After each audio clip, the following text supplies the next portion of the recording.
Hi guys, this is chapter 2 of The Fastest Boy in the World. Let's get chapter 2. The rooster woke up with his crowing. He sat right on top of the house every morning, making his racket. I usually slept through it and had to be shaken awake by Ma, but the rooster did his job that morning and woke me out of my sleep. Normally I knew it was time to get up because of the chinks of daylight showing between the sticks in the walls of our house, but this morning it was still dark, so I could tell that it was very early. Ma was up though. She was leaning over the fire, blowing on the flame she had coaxed back to life, and the kettle was sitting on the hearthstones, singing away. Ma, did I dream it? I said. Am I really going to Addis today? Yes, you are, she said grimly, and make sure you come back safe and sound. Grandfather had woken by now. He made a sort of groaning noise, like he always did when he sat up in the morning, then crossed himself and murmured a prayer. Come on, Workanesh, he said to Mother. Where's my breakfast? We haven't got all day. Ma was ready for that. She poured a stream of golden liquid from the smoke-blackened kettle into a little glass and handed it to him. Grandfather sucked at it noisily. Ma gave me some too. Mind your manners in Addis Ababa, Solomon, she said. Don't let those smart city people think you come from a bad home. Be respectful. Don't speak unless you're spoken to, and don't gobble your food. That'll do, woman, said Grandfather. Leave the boy alone. We were off soon afterwards. Abba and Ma stood at the door of the house and conned it between them to watch us go. It's one thing running by yourself along tracks you know so well that you could feel your way along them blindfolded. It's quite another having to walk at the same speed as someone else, especially when that person is old. I knew every inch of that run into Kadami. I had my own counting games to help me make the miles go faster. I'd guess how many steps I'd need to get to the tree at the corner of the lane and count the little brown birds sitting on the wall below the church. There were usually 4 or 5. And I'd never forget to touch the big stone at the bottom of the hill to keep evil away. I do it all at lightning speed too. Talking about running, I might as well explain that it is what I want to do more than anything else. Be a runner, I mean. Not just a boy who ran to school and back every day. I wanted to run in the big races in other countries and bring glory to Ethiopia and make everyone in Kadami think I was a hero. I wanted to be the fastest runner in the world. In Ethiopia, even the little kids in country places know about our famous Ethiopian runners. They're the best. World championships, marathons, the Olympic Games. They win medals wherever they go. I knew you had to be super special to be a runner. You had to train and train and train and run and run and run. You had to start really young. But I did run and run, and, as I explained before, I started as soon as I could walk. I just didn't know how to train. There's a big school for runners in a town called Bakoji. It's only half a day on the bus from Kadami. Children go there to learn to run. I wanted desperately to go to that school. I'd never dare tell Abba about wanting to be a runner. I knew he'd say no, because he needed me on the farm. But he couldn't stop me dreaming. No one can stop a person dreaming. Anyway, there was no point in thinking about running while I was with Grandfather. He plodded along so slowly that I was burning with impatience. I was desperate to get past Kadami and on to see places I'd never been to before, along the road to Addis Ababa. At first, I kept running ahead, then I'd have to stop and wait for Grandfather to catch up with me. He got irritated after a while. For goodness sake, Solomon, he said, you're dancing about as if you're being stung by a bee. Calm down, keep to the same pace, nice and steady, or you'll be exhausted before we get halfway. He was right, I suppose, but it took an age for us to get to Kadami, and even when we got there, Grandfather was in no hurry. He walked down the main street, greeting all the other old men he met, all his friends, and telling them he was off to Addis. At least it gave me the chance to do a bit of bragging myself, and by the time we were ready to walk out of town, 4 or 5 boys from my school were there to wave me off, calling out silly things like, bring me back a TV set, make sure you get to watch a football match, hop on a plane to America while you're about it, why don't you? Just as we were leaving town, Marcos came running after me. I've just heard, Solomon, they're flying back home today. They're landing in Addis Oh, I wish I was coming with you. At least I think that's what he was saying, only he was so excited and talking so fast that it sounded like ear, fly, own, add, tomo, see, I wish. I stared at him and said, I don't know what you're talking about, you big idiot. So he said it all again, and I got it this time. You mean the athletes, the runners from the Olympics? Yes. My heart gave a great kick. Our national heroes, Haile Gebrselassie, Deratu Tulu. That's the names of the Olympic athletes. I can't really pronounce them properly. I might really see them in person. I'd always imagined that the land beyond the hills on the far side of Kadami would be different and exciting, but it wasn't like that at all. Everywhere looked just like home. In fact, with little farmhouses dotted about among the fields, and a few trees, and the occasional round church with a tin roof and a cross on top.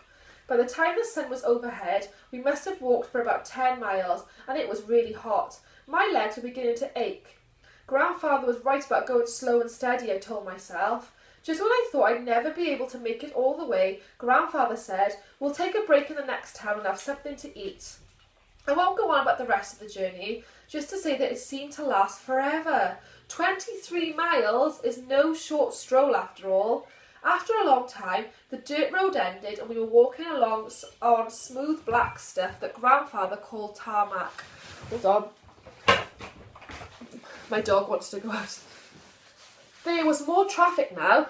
Trucks came thundering up behind us, blaring their horns, and once or twice a lumbering old bus roared past, puffing out, choking black smoke from its rear end. Every time we passed some houses, I'd say, is this it, Grandfather? Is this Addis Ababa? And he'd say, this little village? Of course it isn't, you silly boy. Addis is much bigger than this. I didn't need to ask him when we got there at last. We were suddenly walking between big buildings, with glass windows that shone like fire in the setting sun. There were people everywhere, hurrying along the rough, stony ground at the side of the tarmac. There were rows of shops with signs outside them, some with meat hanging from hooks in the windows, some with piles of fruit in stands outside. In Kadami, everyone knows everyone else, more or less, but in Addis, people didn't stop to greet each other. They just rushed past. I'd been so busy staring around at everything that I'd hardly noticed that we'd slowed right down. Grandfather had put his hand on my shoulder a while ago, and now I began to realise that he was leaning on me quite heavily. I looked up into his face and saw with a shock that it had gone a sort of grey colour. His lips were clamped tightly shut. Are you all right, Grandfather? I asked him. He grunted. Of course I am. Don't be cheeky.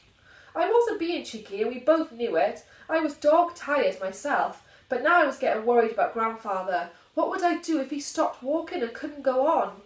I didn't have time to think too much because a big truck was careering down the road towards us. The roar of its engine was so loud that it blocked the sound of all the other traffic. So I didn't hear the other truck coming up behind us until it let out a deafening blast on its horn.